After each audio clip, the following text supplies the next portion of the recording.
Hello everybody, my name is Amilty Abraham and I am a middle school educator. I specialize in experiential learning pedagogy and I have an experience of over 7 years.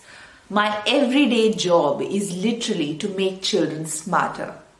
In today's video of Learn with Amilty, I'm going to be talking about one of the ways that we can become smarter.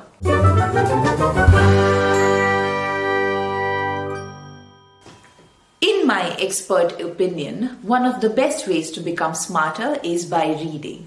Reading in any language, not just English. Let's understand what reading is. Reading is basically a skill. A skill is anything that one can learn and improve on. Reading is not something that human beings are born with. It does not come naturally to us. It's something that we are educated to do and something that we inculcate in ourselves. So if it's a skill, it can be improved. So remember that. In my understanding, in my training, I have understood reading to involve three major elements. Number one being word recognition. I'm going to talk about all of these three elements with an example as well. So word recognition is the element where we look at print words, alphabets basically, and they're basically symbols and we make meaning out of them. We understand them as alphabets that have some sound. When they come together, they have some relationship with each other and then they sound something like that, some patterns and so on basically. So let's take an example of the word ant. So A-N-T, me looking at these alphabets as A-N-T and me knowing that A has a sound A, N and T.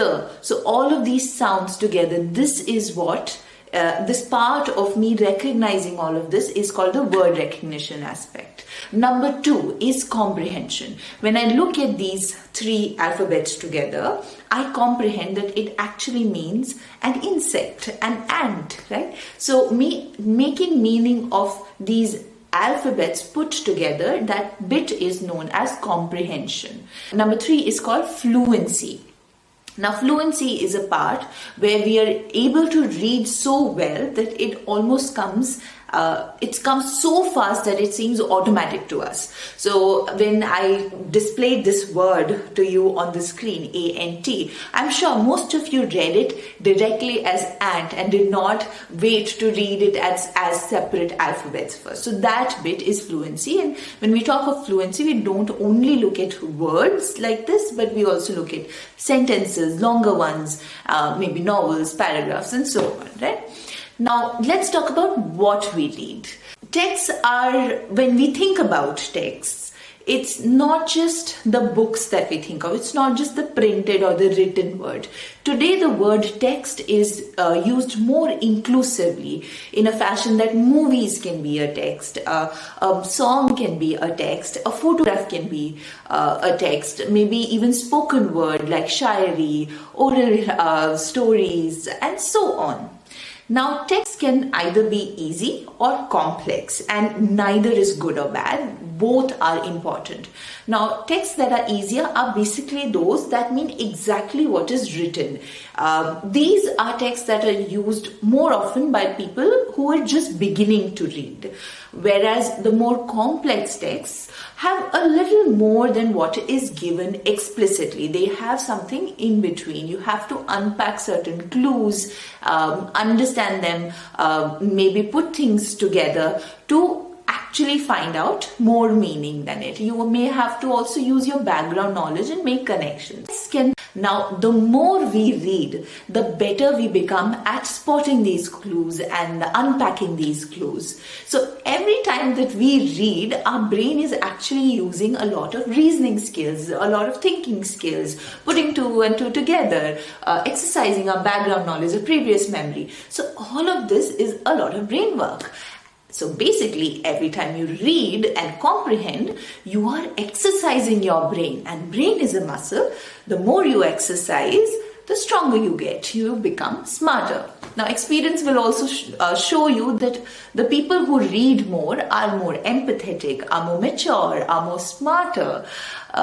Basically, of course, I do understand and I do agree it matters what you read, but you get the point, right? Friends, if you want to get smarter, get into the habit of reading. If you want your children to be smarter, get them to love reading. Even if they can't read yet, you can read aloud to them, and that is one of the processes of getting them to start enjoying reading. If you get them to enjoy reading from a very young age, it is definitely beneficial for them.